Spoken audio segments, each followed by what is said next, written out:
근데 이제 이게 뭐냐? 라틴어입니다. 라틴어인데요.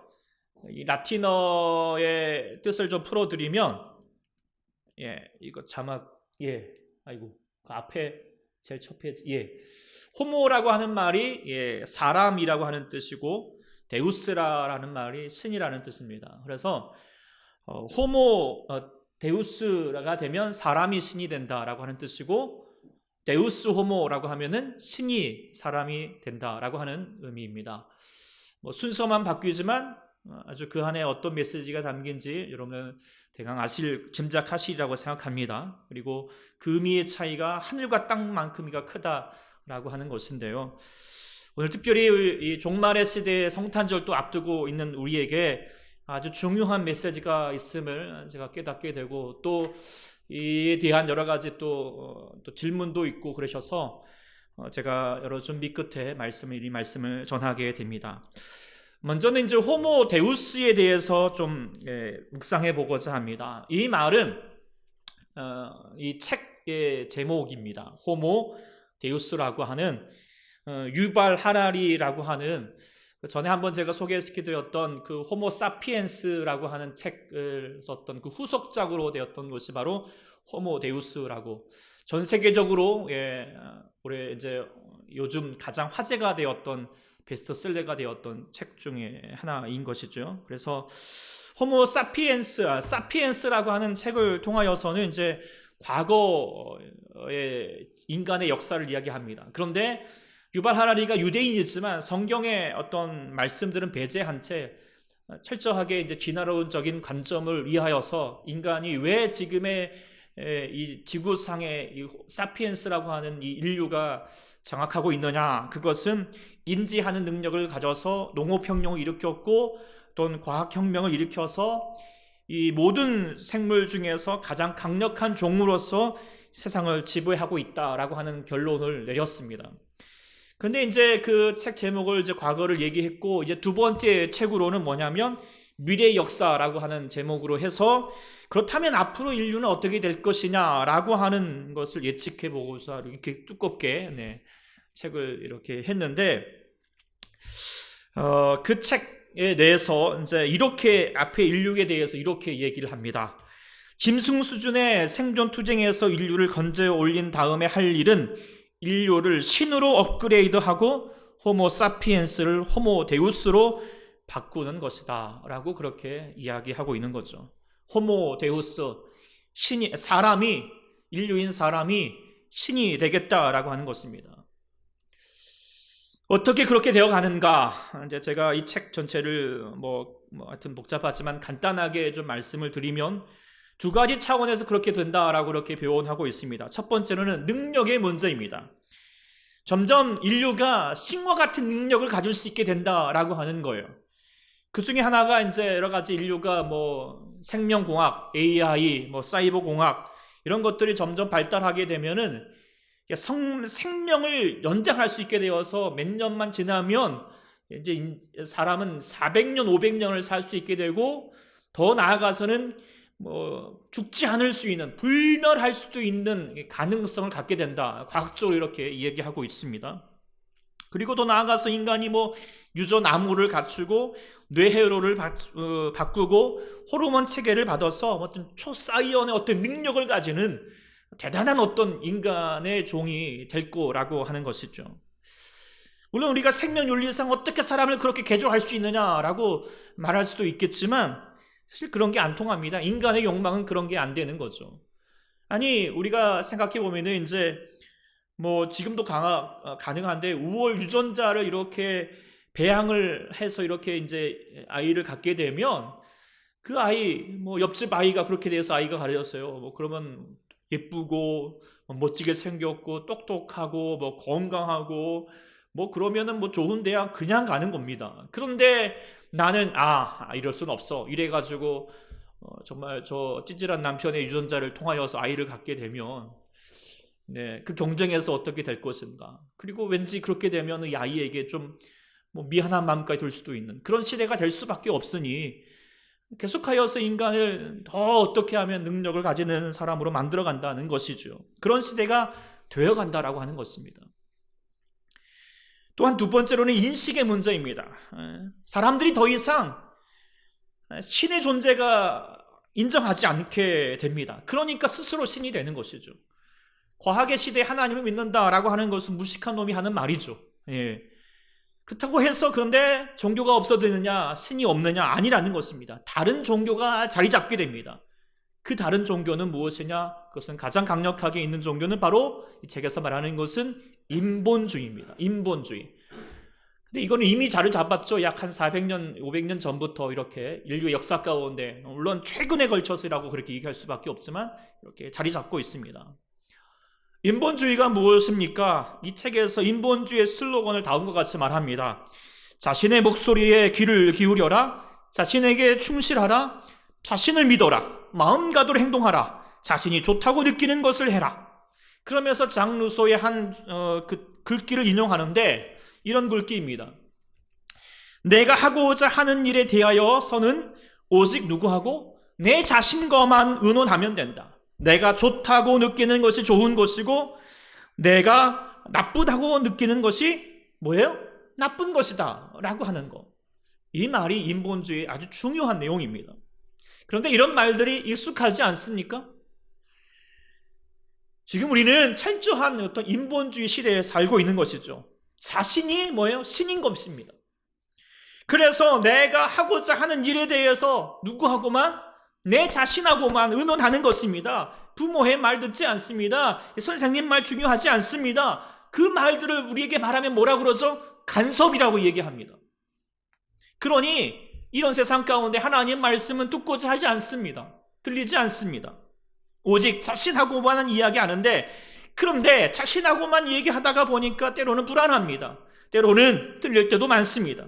그래서 미래에는 더 현재보다 더 강력한 종교의 신이 등장하게 되는데 유발 하라리는 이를 뭐라고 얘기하느냐?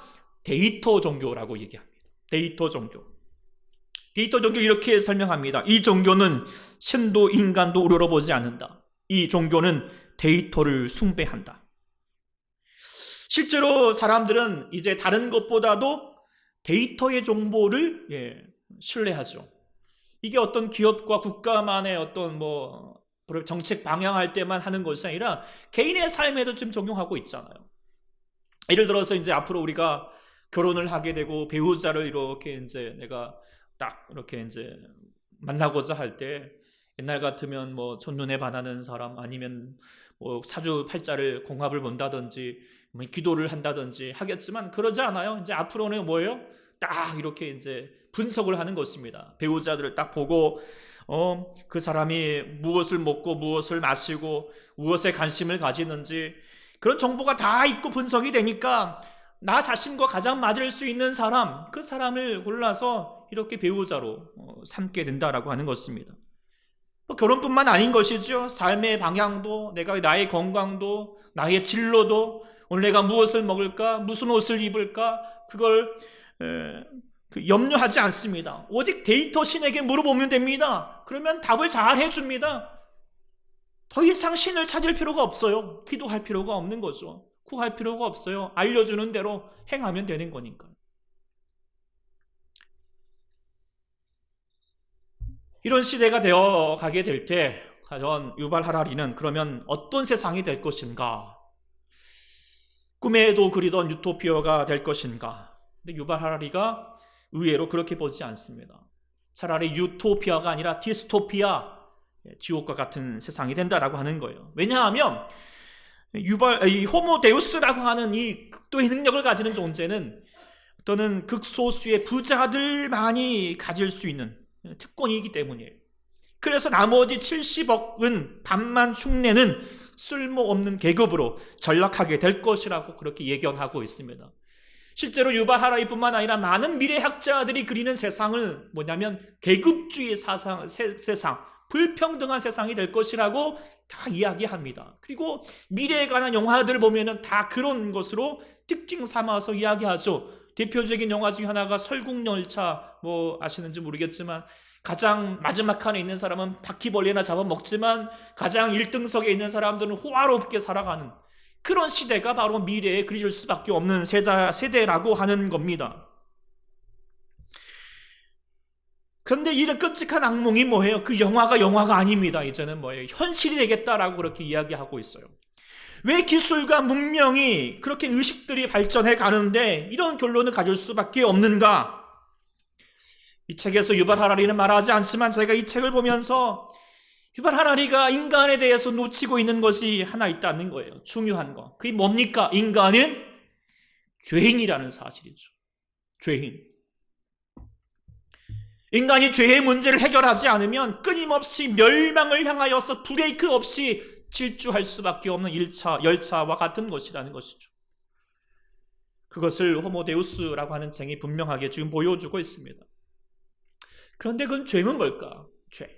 우리가 죄 뭐라가 도둑질하고 거짓말하고 그런 게 죄냐? 성경은 무엇을 얘기하느냐? 죄는 한마디로 말하면 호모데우스입니다. 호모데우스. 뭐예요? 인간이 하나님처럼 되겠다 하고자 하는 것이죠. 하와가 타락하게 될 때 뱀에 유혹했던 말이 무엇입니까? 너희 눈이 밝아져서 하나님과 같이 되어서 선악을 알게 할 줄 하나님이 아셨기 때문이다 라고 그렇게 얘기합니다. 하와가 이 말에 넘어갔잖아요. 하나님같이 될 수 있다. 내가 하나님이다. 선악, 그 옳고 그림 더 이상 하나님께 맡기지 말고 내가 좋을 대로 그게 옳은 것이고 그게 선한 것이다 라고 말하는 거죠. 그게 뭐예요? 호모데우스입니다. 그런데 지금도 많은 사람들이 이 뱀의 말에 놀아나고 있습니다. 점점 더 분명해지고 있습니다. 인본주의입니다. 그래서 우리는 지금 종말의 시대를 살아가고 있는 거죠. 종말의 현상이 무엇입니까? 적그리스도가 나타나고 전쟁이 나고 자연재해가 많아. 이런 게 중요한 게 아닙니다. 사도 바울은 디모데후서에서 종말이 무엇이냐, 말세의 때가 고통하는 때가 된다라고 말했는데 그 말세 현상에서 가장 먼저 얘기하는 것은 뭐라고 되어 있습니까? 사람이 자기를 사랑하는 것이다 라고 그렇게 얘기했어요. 가장 첫 번째가 특징이 자기를 사랑하는 거래요. 근데 그게 고통스러운 걸까요? 아니 이게 고통스러운 말이 아니 당연한 말 아닙니까? 우리가 또한 추구해야 될 말처럼 여겨지지 않습니까? 이게 세상이고 또한 과연 세상 사람들만의, 예수 믿지 않는 사람들만의 이야기일까요? 네. 저는 그렇게 보지 않습니다. 저와 여러분들의 얘기가 되지 않을까요? 하나님을 섬긴다 하면서 내가 호모데우스로 살고 있지 않습니까? 내 삶의 주인은 여전히 나이고 내가 원하는 대로 내 마음대로 행하지 않습니까? 내가 하나님을 기쁘시게 하기보다도 하나님이 나를 기쁘게 해야 된다 라고 하는 마음으로 하나님께 나아가고 있지 않습니까? 그런데 하나님 마음에 들지 않게 하면, 기분 나쁘면 하나님을 인정하지 않습니다. 그게 하나님의 뜻이냐 아니냐 이게 중요하지 않아요. 내 기분, 내 옳고 내가 원하는 거, 그게 가장 내 안에서 최고입니다. 철저히 자기 중심적이고 자기만을 사랑합니다. 이게 말세입니다. 호모데우스는 비그리스도인만의 문제가 아닙니다. 예수 믿는 사람들 그리스도인을 살면서도 그렇게 살고 있다는 것이죠. 그런데 진정으로 예수 믿는 그리스도인으로 산다면 자기를 사랑하지 않게 되는 것이죠. 자기를 사랑하지 않고 사랑하지 않으니 손해보고 병신 취급받고 조롱당하는 이 말세의 고통의 시대를 살 수밖에 없는 것입니다. 그러나 이 말세의 시대, 호모데우스의 시대, 사랑하는 저와 여러분은 반드시 주님의 뜻대로 나보다 그의 나라와 그의 뜻을 구하면서 나보다도 이웃을 사랑하고 섬기는 주의 사람이 되기를 간절히 축원합니다. 아멘. 두 번째로 반대로 데우스 호모에 대해서 다시 한번 묵상해 보고자 합니다. 데우스 호모, 말 그대로 신이 사람이 되었다라고 하는 뜻입니다. 말의 순서가 바뀌었지만 이 말에는 엄청난 복음이 담겨져 있습니다. 하나님이 사람이 되셨다. 이 말은 오늘 본문에 나와 있습니다. 말씀이 육신이 되어서 우리 가운데 거하심에, 이 말씀은 바로 헬라어로 로고스라고 하는 말입니다. 로고스를 앞에 무엇인가, 로고스에 대해서 사도 요한은 본문 1절에 분명히 얘기했습니다. 태초에 그 말씀이 창조 전부터 계셨고 그 말씀이 하나님과 함께 계셨을 뿐만 아니라 중요한 말은 무엇입니까? 이 말씀이 곧 하나님이다라고 그렇게 말씀하셨습니다. 즉 하나님이신 말씀이 육신이 되셨다, 사람이 되셨다라고 하는 것이죠. 이 말을 뭐라 그럴까요? 문자를 쓰면 성육신이라고 말하죠. 근데 이제 우리가 저도 좀 착각할 때가 있어요. 성육신 하면은 그 앞에 성자가 거룩할 성, 그래서 거룩한 육신이 되었다라고 하지만 그게 아닙니다. 네. 그게 아니고 성자는 무슨 성자? 될 성자, 이룰 성자입니다. 육신이 되었다라고 하는 본문의 내용을 그대로 인용한 내용입니다. 그래서 하나님 말씀이신 하나님이 사람이 되었다라고 하는 이 중요한 바로 이 말씀, 이것이 기독교에서 우리에게 아주 강조하고 있는 복음입니다. 이를 통하여서 결론 내릴 수 있는 것은 무엇입니까? 예수님은 참 하나님이시자 참 사람이셨다라고 하는 것입니다. 이 성육신의 말씀이 기독교의 가장 독특한 내용이고 또한 그것 때문에 가장 논란이 많기도 합니다. 어떻게 하나님이 하나님이요, 하나님이면 사람이고 하나님이고 사람이면 사람이지 그 사람도 아니고 사람 하나님도 아니면 이게 뭐냐 이렇게 말하는 것이죠. 이것을 도저히 받아들이지 못하니까 이해할 수 없어서 사실 이제 유대교와 이슬람교가 갈라지게 되었고 하나님 예수님을 인정하지 못하고 또 많은 이단들이 여기에서 발생하고 있습니다. 그런데 오늘 본문은 분명히 얘기하고 있는 거죠. 하나님이 사람이 되셨다. 데우스 호모라고 그렇게 얘기하고 있는 거예요. 그런데 이 사실을 인간의 지식과 경험으로 받아들이지 못하니까 이해할 수 없지만 그래도 분명히 성경은 전하고 있습니다. 그렇다면 질문을 바꿔야 됩니다. 그렇다면 왜 하나님이 사람이 되셨는가? 이 말을 라틴어로 말하면 Quaero Deus Homo라고 하는 단어입니다. 왜 하나님이 사람이 되셨는가? 이것을 아는 것이 보다 더 중요한 질문이 될 것입니다. 하나님의 사람이 되신 것을 역사 이래로 예수님 말고는 그런 분을 볼 수도 없었고 지금도 과학적으로 설명할 수는 없지만 우리는 분명히 그 이유를 알아야 합니다. 그것이 지금 성탄절을 맞이하는 우리에게 무엇보다도 중요한 의미가 되기 때문이겠죠. 그래서 오늘 본문을 비추어서 우리가 성육신 사건, 이 데우스 호모 하신 그 이유가 뭔가 오늘 본문을 가르쳐서 두 가지로 이야기할 수 있습니다. 두 가지 결론은 뭐냐면 은혜와 진리가 충만하더라라고 하는 제목으로 말씀드릴 것인데 먼저는 우리에게 은혜를 주시기 위함이다 라고 그렇게 말씀드릴 수 있습니다. 어떤 은혜일까요? 어떤 은혜? 먼저는 이것도 두 가지로 볼 수 있는데 먼저는 구속의 은혜입니다. 우리가 앞서 살펴보았듯이 인간이 아무리 기술이 발달하고 좋은 세상이 된다 할지라도 사람이 가지고 있는 죄의 문제를 해결하지 못하면 유토피아가 아니라 디스토피아, 지옥 같은 세상이 될 수밖에 없다라고 말씀드렸습니다. 그런데 이 죄의 해결을 누구도 해결할 수가 없습니다. 왜요? 죄라고 하는 것은 근본적으로 사람과 사람만의 죄만으로서 해결되고 법적으로 해결된다고 그것이 끝난 것이 아니지 않습니까? 그 죄는 누구에게 문제입니까? 하나님 앞에서의 문제인 것이죠. 그런데 이 죄의 문제를 해결하시기 위해서 하나님께서 우리에게 인간이 되신 것입니다. 물론 하나님 방법으로 쉽게 할 수 있는 방법이 있습니다. 어떻게 하면 될까요? 죄의 대가로 인간을 죄의 삭슨 사망이니까 좀 죽이시면 됩니다. 이게 정의고요. 이게 누가 뭐라고 할 수도 없습니다. 근데 불구하고 하나님은 이 인간을 죽이시 아니하시려고 그 인간을 포기하지 아니하시고 어떻게든 살리시려고 행하셨던 방법이 뭐냐? 하나님께서 사람이 되셨다. 데우스 호모가 되셨다라고 하는 것이죠. 이 방법밖에 없는 거예요. 죄 용서는 하나님만이 하실 수 있습니다. 물론 그냥 하나님으로서 하시면 되지 않느냐라고 말할 수도 있겠지만 예수님이 하나님으로만 계셨다면 십자가에서 죽으시는 것은 뭐예요? 쇼하시는 거예요.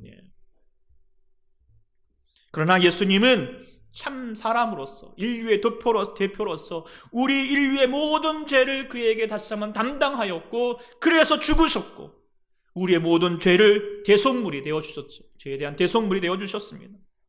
그러나 그 죽으셨던 예수님이 하나님이시기 때문에 생명으로 부활하셨고 죄의 용서를 하시고 우리의 경배를 받으실 분이 되었다라고 하는 것이죠. 그래서 요약하면 이 구속의 은총은 참 하나님이시고 참 사람으로서만 가능하시다라고 하는 사실을 보여주고 있는 것이죠. 이 예수님의 구속의 은혜로 말미암아 하나님 앞에서 의롭다 하심은 은혜를 얻게 되었고, 더 나아가서는 우리가 이제는 더 이상 죄의 종노릇 마귀의 자식으로 사는 것이 아니라 하나님의 자녀로서 하나님의 권세자로서 살아가면서 죄의 옛습관, 자기의 어떤 자기만을 사랑하는 이기적인 삶에서 벗어나서 하나님의 뜻대로 하나님을 사랑하고 이웃을 사랑하는 하나님의 삶을, 새로운 삶을 살아가게 된다라고 하는 것이 바로 이 구속의 은혜인 줄 믿습니다. 이 구속의 은혜가 하나님께서 사람이 되심을 통하여서 이루어졌다는 것이고요. 두 번째 은혜는 무엇인가? 그것은 바로 임마누엘의 은혜입니다. 하나님의 사람이 되신 이유를 오늘 본문은 분명히 말했습니다. 말씀이 육신이 되어 우리 가운데 거하심에, 하나님의 사람이 되셔서 우리 가운데 거하셨다라고 했어요. 다른 말로 말하면 임마누엘이죠. 하나님이 우리와 함께 계시다. 그리고 하나님이 공간적으로 얘기하면 하나님 우리와 함께 늘 하셨죠. 네, 하나님 부서보지 하시니 굳이 하나님이 사람이 되실 필요는 없어요. 어디나 계시니까요. 그런데 함께 계시다라고, 함께 한다라고 하는 것은 그냥 같은 공간에 있다는 것이 아닙니다. 그것은 바로 함께 한다라고 하는 것은 입장이 같아져야 합니다. 입장이 같아져야지 인간의 문제가 하나님의 문제가 되고 하나님의 생각이 인간의 생각이 되는 것이죠. 그리고 그를 통하여서 이해와 공감과 위로와 힘이 되는 것입니다. 다미엔 신부라고 하는 분 여러분들도 아시죠? 다미엔 그 신부님이 하와이 군도의 몰로카이 섬에서 나병 환자들을 섬겼던 분입니다. 처음에 그 다미엔 신부가 나병 환자들이 갔을 때는 사람 나병 환자들로부터 환영을 받지 못했어요. 아무리 정성을 쏟아도 그들과의 거리감을 좁힐 수가 없었어요. 왜요? 나병 환자들이 말하는 거예요. 어차피 그래도 당신은 건강하니까. 다미엔 신부가 그래서 일정한 선을 긋고 마음을 잊지 않은 겁니다. 답답하고 안타까웠던 다미엔 신부가 이렇게 기도했다는 거예요. 주여, 저에게도 저들이 가지고 있는 이 나병을 허락해 주십시오.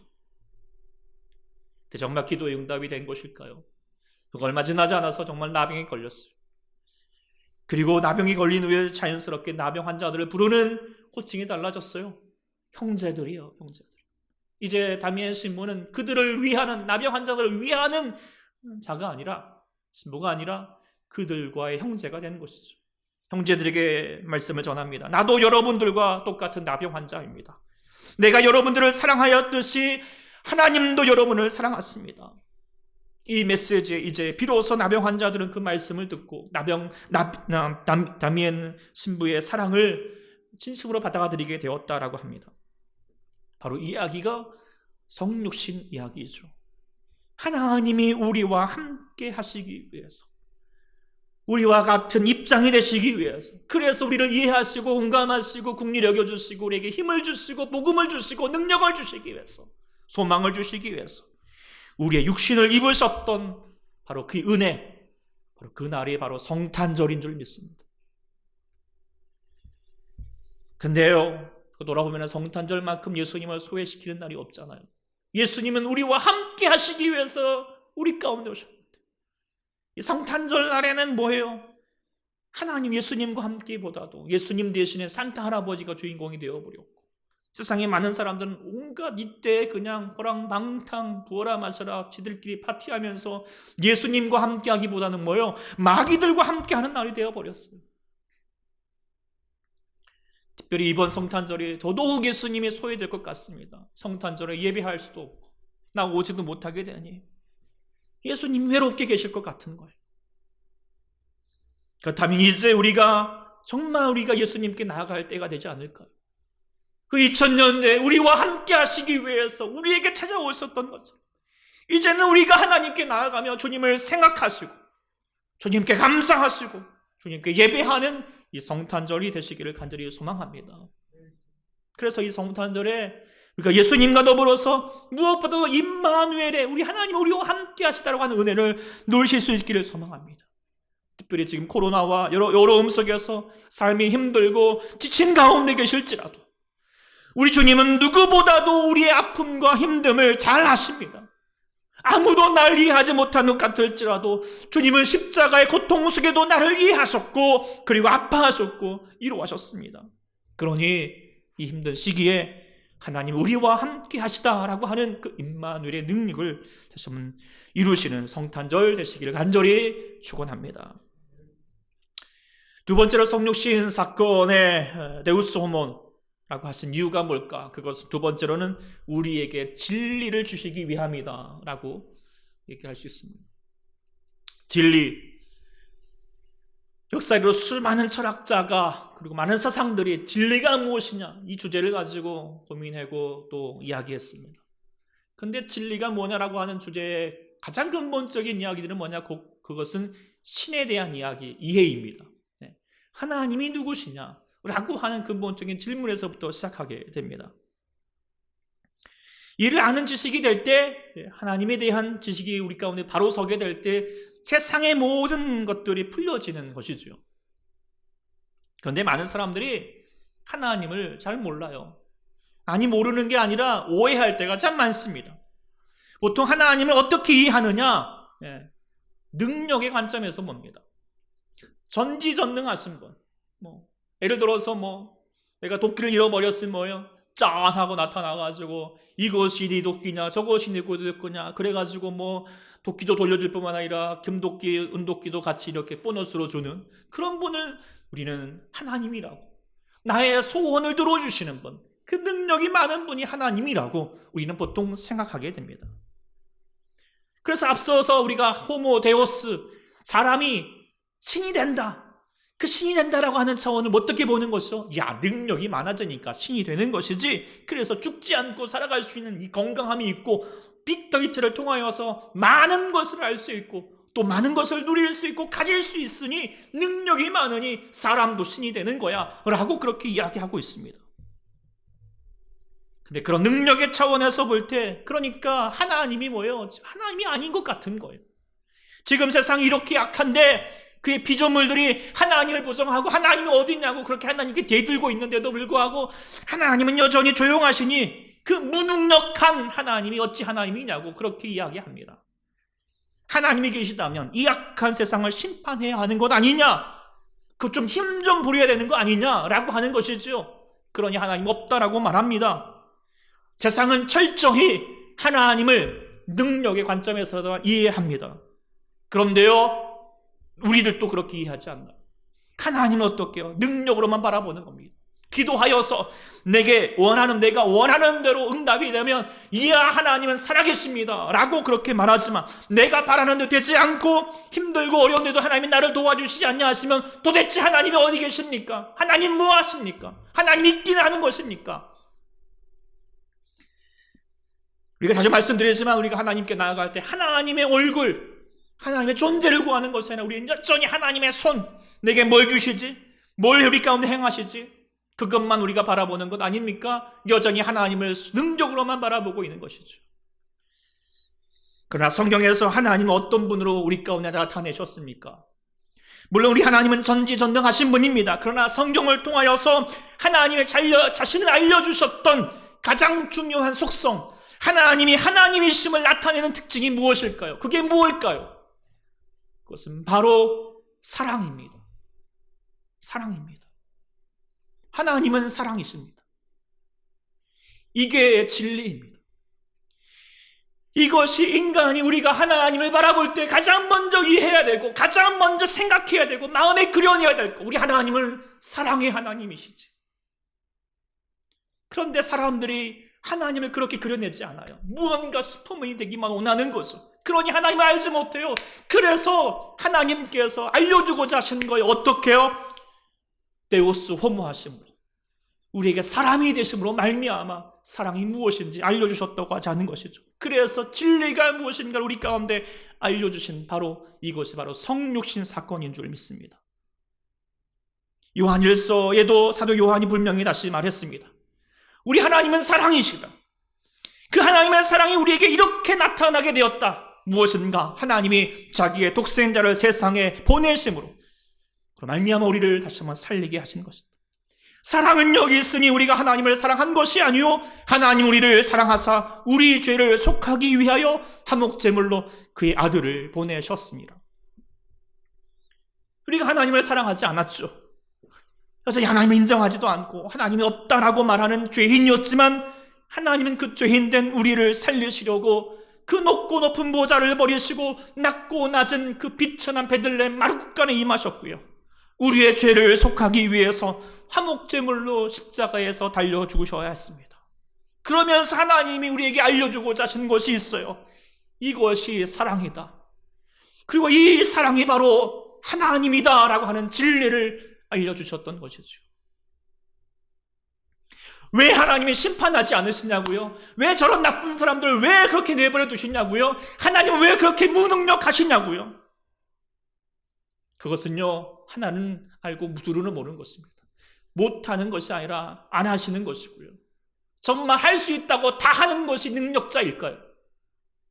진짜 능력은 할 수 있음에도 불구하고 참고 기다리시고 인내하시는 것이죠.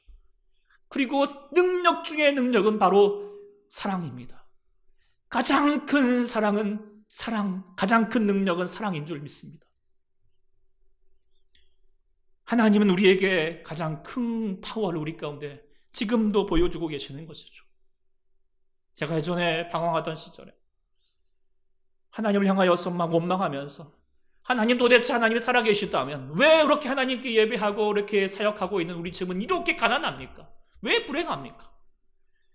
하나님 계시다면 지금 나 하나님께 데리고 있으니까 나 다리 몽둥이 하나 부리쳐 버리십시오. 막 이런 식으로 제가 참 미련하게 이렇게 행했던 적이 있어요. 그러다가 어느 날 내가 정말 하나님 앞에 다시 한번 돌아갔던 결정적인 계기가 뭐냐면 문득 그런 생각이 드는 거예요.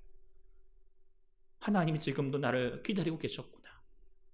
나를 참고 계셨구나.